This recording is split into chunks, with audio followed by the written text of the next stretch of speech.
Енді жас болып жүру үшін бауырлар, бір ақсақал бір жерде бір айтқан еді, соны айта салайын. Жас болып жүру үшін мына аяқ пен басты сақтау керек дейді. Аяқты жылыстау керек және басты жылыстау керек екен. Осы екеуін жылыстасаңыз, сіздің бәрі мүшеңіз жас болып қартаймайды екенсіз.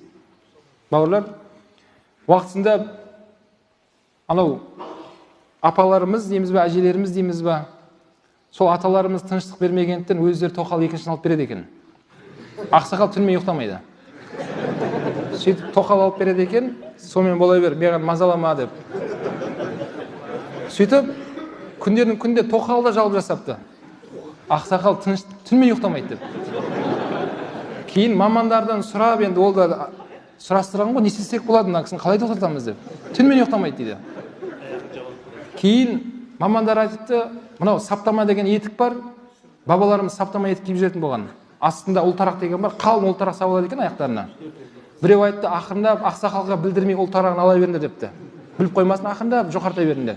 Жоқар бүгін ақсақал тоқтапты бір күн. Суық өткен ғой аяғынан. Суық өткен бәрі тоқтайды екен. Сол үшін бауырлар, жігіт болып жүрудің сыры сол екен, аяқты жылыстау керек. Суық өтпеу керек екен денемізде, иншалла. Осындай салиқалы еркек болып жүруді бәрімізге нәсіп етсін.